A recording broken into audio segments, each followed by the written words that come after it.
automation system dengan integrasi IoT untuk monitoring tanaman. Oke. Yang pertama ada latar belakang dan rumusan masalah. Ini ada semua kelompoknya, ada di sini semua. Ada 3 orang, Pak. Yang belum masuk siapa? Sandra, dia kerja, Pak. Hmm, Muhammad Reba belum join, Pak. Oke. Monggo silakan dilanjutkan. Latar belakang dari itu saja presentasi dari kelompok kami. Oke, terima kasih. Ada yang mau tanyakan nggak yang lain? Nah, kalau tidak ada, mungkin dari saya satu aja pertanyaan saya ya. Nah, mata Ya, kuliah Pak. ini itu kan mata kuliah otomasi sistem. Dan Ya, kelompok Pak. mas-masnya ini buat IoT lah, mirip seperti yang semester kemarin yang IoT. Nah, pertanyaannya, kalau misalkan tidak ada jaringan internet ataupun ada kemudian putus, itu konsep otomasi sistemnya berjalan tidak?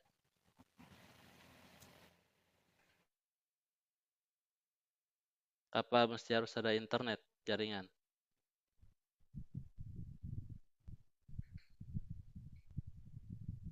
Untuk sementara ini prosesnya emang harus ada internet sih, Pak. Hmm. Nah, kalau bagi saya, saran saya ya, nanti kalau misalkan pemendepokan, jadi karena di mata kuliah otomasi sistem ya, jadi kalau bisa, kalau misalkan tidak ada internet, kalau tidak ada akses internet, itu masih bisa otomasi sistem, masih bisa beroperasi. Dan ada tambahannya kalau ada internet, nah itu lebih bagus. Nah, cuman ini kalau bisa ya, tanpa ada akses internet harusnya bisa otomasinya. Seperti itu. Itu aja masukan dari saya ya. Baik, Pak. Terima kasih masukannya. Hmm. Oke, sip. Nanti slide-nya atau PPT-nya atau Word atau PDF-nya dipostkan di e-kampus di pertemuan hari ini UTS. Baik, Pak. Oke, monggo yang lain silakan kalau ada yang mau presentasi. Saya Pak, izin Pak mau presentasi sekarang Pak. Ya, silakan. Oke, sudah terlihat. Monggo silakan. Judulnya aja dulu buat apa ada. Oke, udah terlihat. Monggo silakan.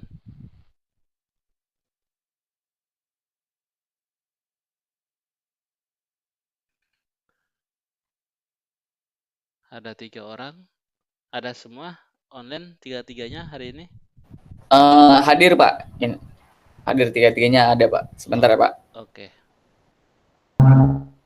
Baik, Assalamualaikum warahmatullahi wabarakatuh. Selamat malam teman-teman Waalaikumsalam semuanya. warahmatullahi Selamat malam Pak Asep. Ya. Oke, mungkin izin mempresentasikan Pak perancangan automation system yang akan kita kerjakan atau mungkin kita lanjutkan dari proyek sebelumnya.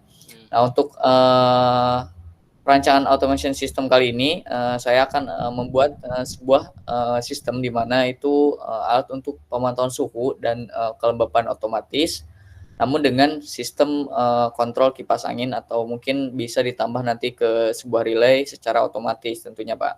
Nah, untuk kelompoknya sendiri itu terdiri dari 3 orang, yaitu saya sendiri bernama Ali Purnama Alam, ada juga Muhammad Rizky dan juga Riko Adrian, seperti itu Pak. Oke, lanjut. Nah, jadi latar belakang pembuatan sistem ini, yang pertama itu adalah keterbatasan sistem manual tentunya. Jadi pengukuran manual itu sangat rentan ya terhadap kesalahan manusia. Jadi ketidakakuratan membaca data, terus belum juga pencatatan yang tidak konsisten dan juga berisiko menghasilkan keputusan yang salah dan cenderung menurunkan kualitas suhu di suatu ruangan tertentu. Yang kedua itu ada pentingnya pemantauan ya teman-teman. Jadi suhu dan kelembapan yang terkontrol sangat krusial ya untuk menjaga kualitas suhu, terutama dalam kondisi lingkungan yang tentunya sensitif terhadap perubahan suhu sekecil apapun ya. Contohnya seperti di ruangan server atau ruangan-ruangan penyimpanan yang memang memerlukan suatu suhu yang yang terukur dengan akurat gitu teman-teman. Jadi pemantauan ini sangat penting.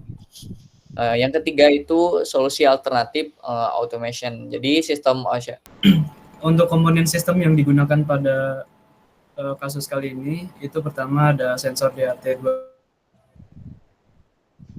2 suhu dan kelembapan dengan akurasi tinggi untuk data yang presisi dan variabel dalam sistem. Lalu ada microcontrollernya yaitu pakai ESP8266 untuk berbasis cloud native. Sistem ini mengumpulkan data dari sensor, mengirimnya ke Firebase dalam bentuk JSON, kemudian di backend-nya memproses dan menampilkan data pada sensor ini mendeteksi suhu ya dan kelembapan lingkungan yang ada pada suatu ini ya rumah atau bangunan. Lalu pemrosesan mikrokontrolernya menggunakan ESP8266 itu akan menerima sinyal yang diberi. Terima kasih. Oke. Boleh dilanjut Mas Ali. Baik, mungkin itu saja Pak yang bisa kita sampaikan dari perancangan ini. Jadi secara keseluruhan kita itu membangun sebuah sistem otomatis untuk memantau sebuah suhu yang mana itu output dari hasil pemantauan itu akan kita tampilkan pada sebuah website dan juga alert sebuah lampu dan juga buffer, dan nantinya jika memang ada anomali dalam sebuah suhu itu akan dilakukan pengoptimalan alternatif seperti contohnya kipas atau mungkin bisa menggunakan AC, menggunakan relay, melalui relay seperti itu Pak. Oke. Nah, Terima kasih Pak. ya. Nah, pertanyaan dari saya, ini kan proyeknya hampir mirip kayak semester lalu yang IoT ya. Nah, pertanyaannya, kalau misalkan tidak ada jaringan, perancang desain ini masih bisa berjalan tidak? Otomatisasinya Masih Pak. bisa. Oke. Good. Masih, karena jadi untuk jaringan internet ini kita dipakai untuk alert melalui Telegram dan juga untuk menampilkan data ke website. Namun jika tidak ada internet, sistem otomasi seperti kayak otomasi menyalakan alternatif pendingin atau pemanas lainnya itu pengaturan suhu menggunakan relay itu masih tetap jalan via si controllernya, microcontrollernya seperti itu Pak. Oke. Udah itu pertanyaan dari saya. Oke, selesai. Nanti ini materi slide presentasinya dipostkan di kampus di pertemuan ke-8 ya. Baik Pak, terima kasih Pak. Oke, terima kasih. Monggo. Izin, Ya, Pak. ya silakan, monggo, silakan. Ya, Mas silakan Mas Guna. Makasih, Li. Lupa 5 kayak nggak salah Pak. Mohon izin untuk menyampaikan lanjuti baik pengguna bisnis, pembuatan laporan atau pengembangan. Power BI menawarkan alat dan layanan terintegrasi untuk menyambungkan, memvisualisasikan dan berbagi data di seluruh organisasi Anda. Kemudian latar belakang masalahnya yang pertama adalah laporan manual yang memakan waktu dan rawan kesalahan. Kemudian yang kedua ada Belum siapa, saya lanjutkan dulu aja. Oh. Ali dulu kali ya. Keterbatasan sistem itu. Oh.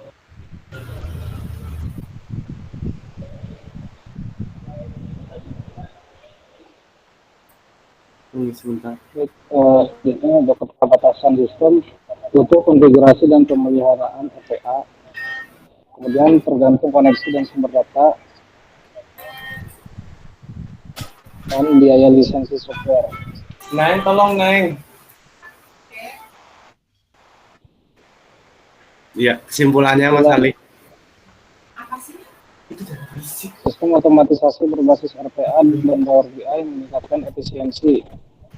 Integrasi keduanya menghasilkan laporan cepat dan visual. Kemudian kemudahan akses manajemen dalam pengambilan keputusan.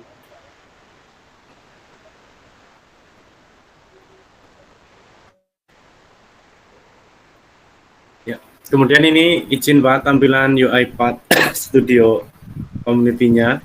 Iya. Wah, udah diinstal berarti ya.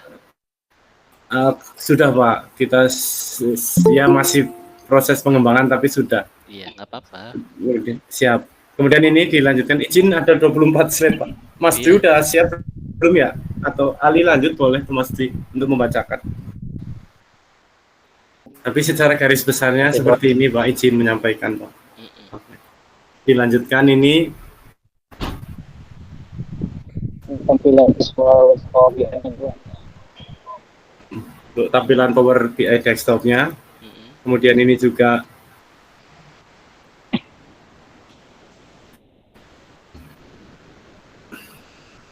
lanjutkan untuk ini tampilan Power BI. Nanti kita untuk visualisasinya di sini kita settingnya Pak, mana saja yang dibutuhkan. Terus selanjutnya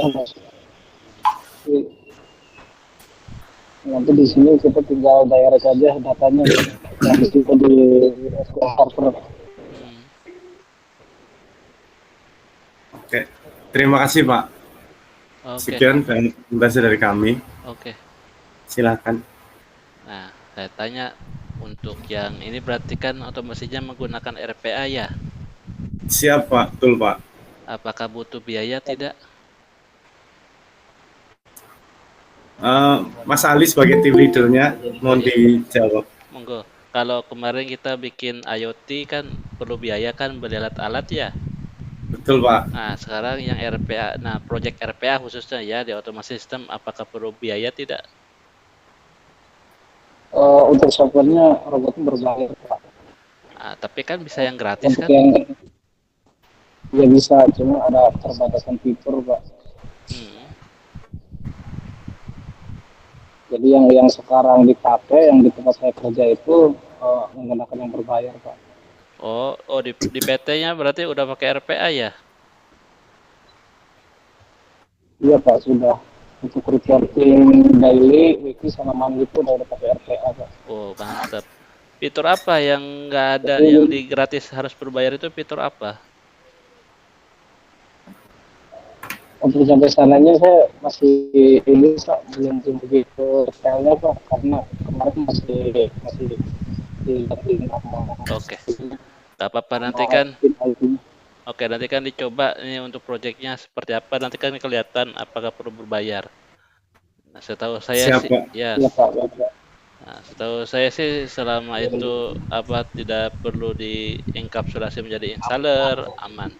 Apalagi kalau di PT kan hanya di PT saja gitu, kita nggak jualan kemana-mana.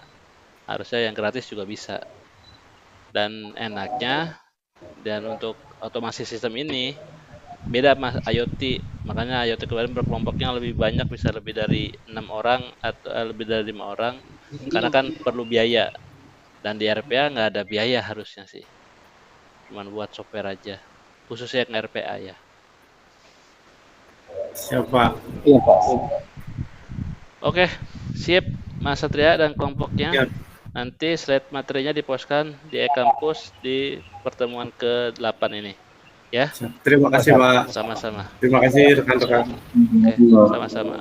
Oke, monggo silakan yang lainnya kalau ada yang mau dipresentasikan. Aku gua bawa ya? Bawa aja. Izin Ya, Pak. presentasi Pak. Izin, Pak. Silakan. Izin share screen Pak. Assalamualaikum Iya, silakan. warahmatullahi wabarakatuh. Waalaikumsalam Warahmatullahi wabarakatuh. Kakak Pak, kami dari kelompok berapa nih kelompok?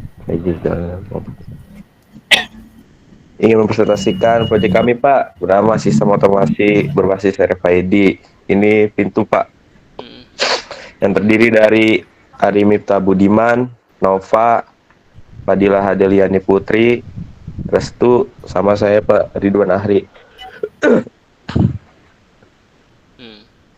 Nah, ini untuk selanjutnya klasifikasi komponen elektronika. Untuk komponen aktifnya terdiri dari Arduino, RFID, terus LCD, servomotor, LED buzzer yang menghasilkan dan memproses sinyal listrik. Untuk komponen pasifnya resistor, breadboard, kabel jumper, catu daya, mendukung koneksi dan distribusi energi. Untuk slide selanjutnya, Ini slide-nya belum berubah-ubah, masih judulnya. oh masih judulnya Pak? Iya. Bentar. Yang lainnya ada semua? Udah online? Apa ada yang nggak ikut online kelompoknya? Udah online Pak, lengkap berlima. Oke, silakan lanjutkan. Maaf Pak. Ini sudah muncul, Pak? Sudah berubah belum, Pak? Belum. Ah, udah, silakan. Nah, ini untuk klasifikasi komponen elektronika ya Pak. Dan untuk selanjutnya tabel komponen sistem terdiri dari selanjutnya itu.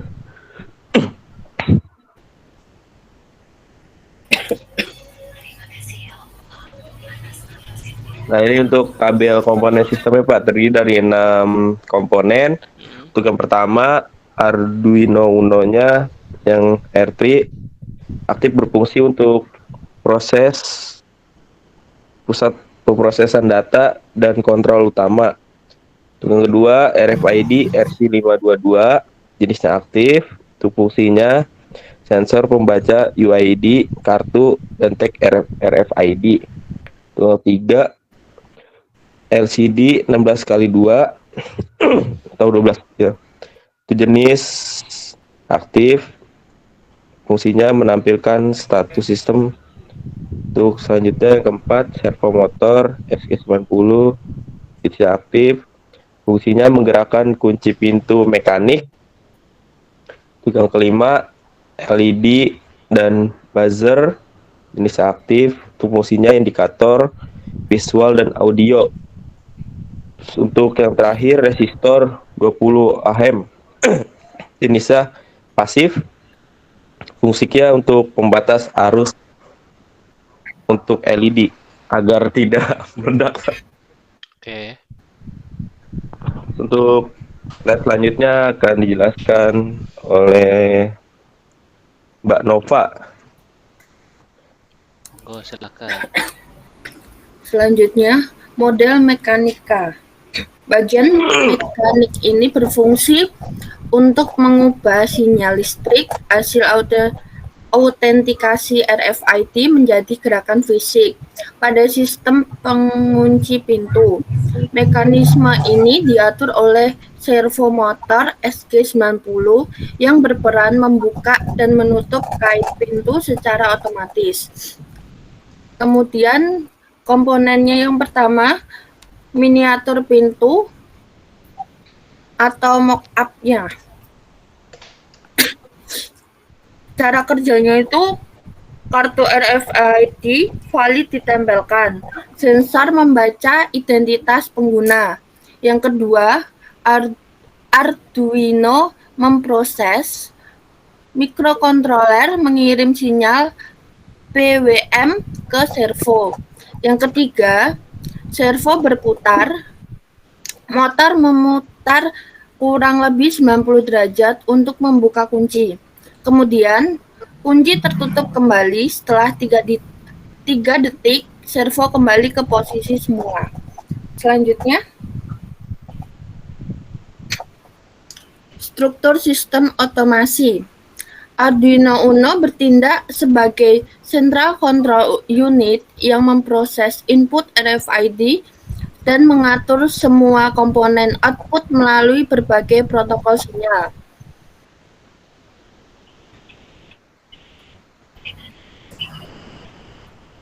Tahapannya,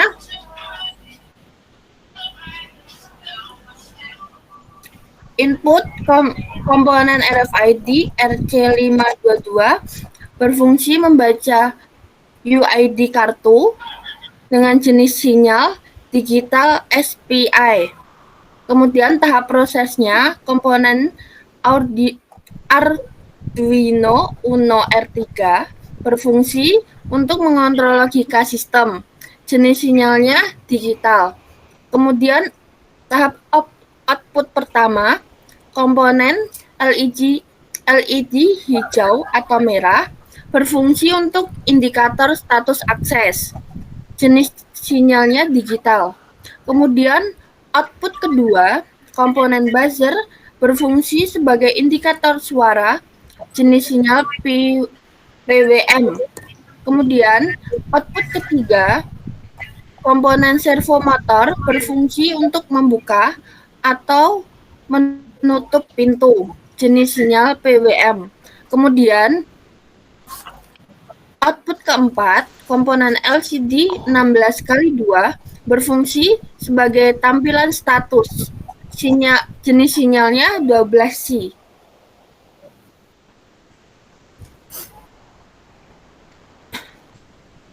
Selanjutnya dibaca oleh Mbak Dila.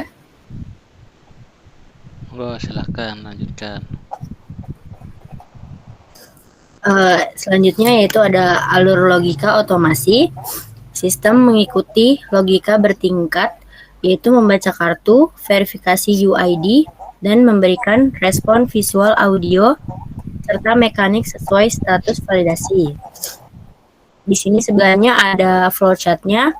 Yang pertama itu start, sistem menyala, LCD menampilkan, yaitu tempelkan kartu, lalu ada kartu valid, LED hijau dan buzzer aktif, servo membuka pintu.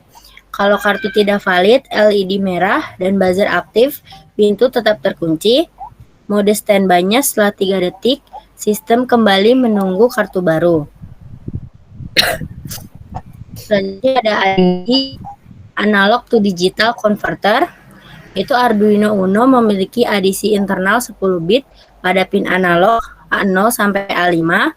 Meskipun sistem berbasis digital, ADC berguna untuk sensor analog masa depan seperti suhu atau cahaya. Sensor analog menghasilkan tegangan bervariasi. Konversi digital, Arduino mengubah sinyal menjadi data 0 sampai 1023. Keputusan otomatis, data digunakan untuk menyalakan alarm atau lampu otomatis. Selanjutnya dibacakan oleh Ari Miftah Budiman. Baik, selanjutnya ada DAC PWM digital to analog. Arduino menggunakan PWM atau pulse width modulation untuk menghasilkan sinyal analog semu. Duty cycle menentukan tegangan efektif untuk mengalur kecepatan, nada, dan sudut gerak komponen.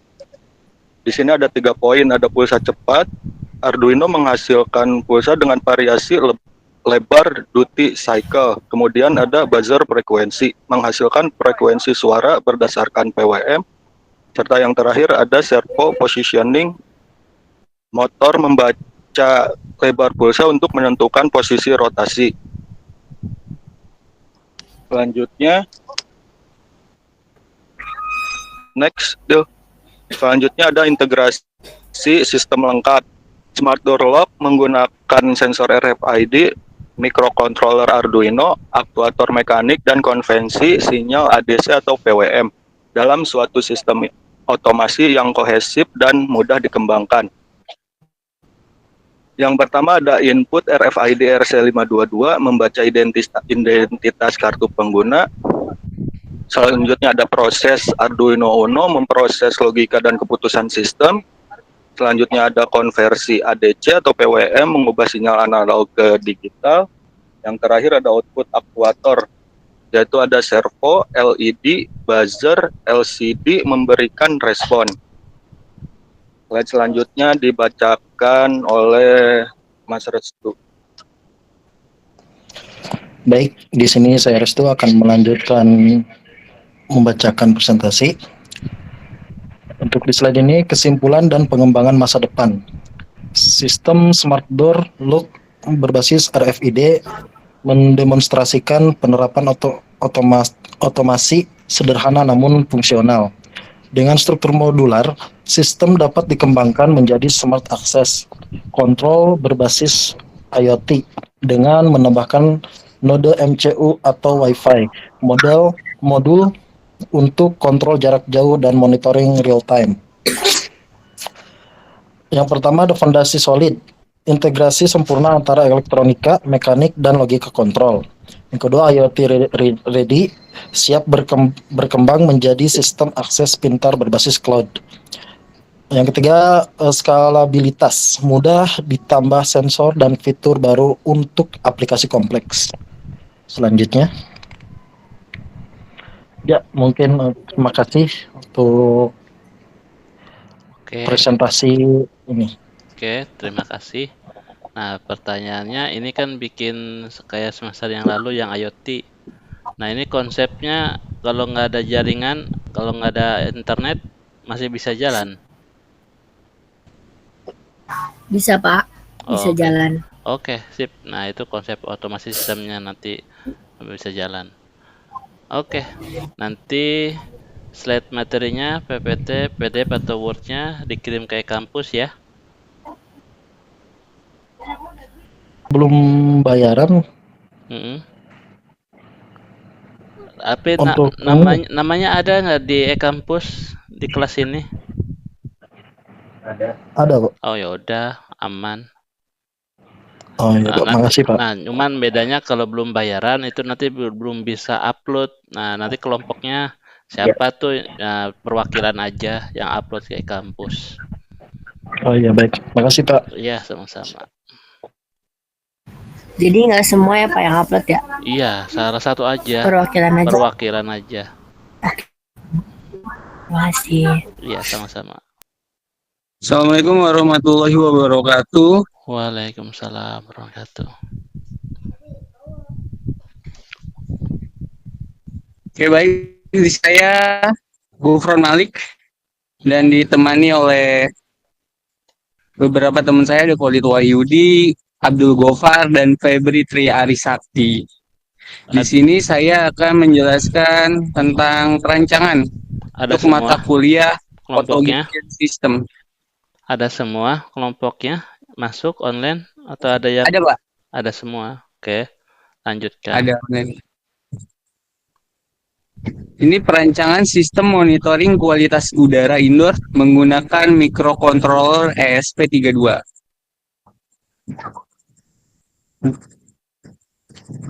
Oke. Lupa gue slide-nya.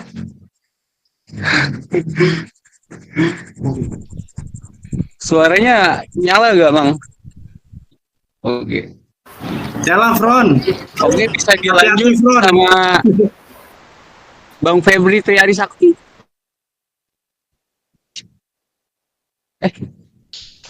Baca, Bang.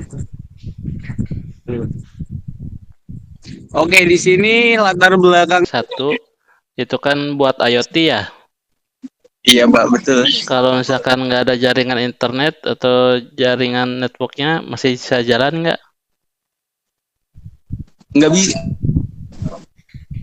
Nggak bisa, Pak. Oh, berarti untuk sistem otomasinya belum bisa jalan kalau tanpa jaringan ya, harus ada jaringan. Oh iya, Pak. Iya, karena sistemnya lewat sistem cloud listrik. Oke. Nah, nanti dicoba dulu aja dikulik kalau misalkan nggak ada jaringan, kalau bisa jalan seperti apa ya. Nah, soalnya mata kuliah ini kan bukan IoT, tapi mata kuliahnya otomasi sistem gitu. Jadi otomasi sistem itu walaupun ada jaringan ataupun tidak ada, masih bisa jalan sistemnya. Oke. Oke, Pak, baik, terima kasih. Oke, sip. Nanti slide materinya dipostkan di kampus ya, di pertemuan ke-8. Oke, kalau gitu saya tutup ya untuk UTS online malam hari ini. Nanti kita ketemu lagi minggu depan, sudah masuk ke pertemuan ke-9. Nah, kita buat project RPA nanti. Jadi nanti otomasi sistem ini kita buat RPA. Nah, RPA itu tidak ada biaya sama sekali. Beda kalau untuk yang IoT itu perlu beli hardware seperti itu. Tapi untuk otomasi kalau yang selain RPA mungkin ada biaya seperti itu. Oke, saya tutup. Wabillahi taufiq wal hidayah. Wassalamualaikum warahmatullahi wabarakatuh. Selamat malam.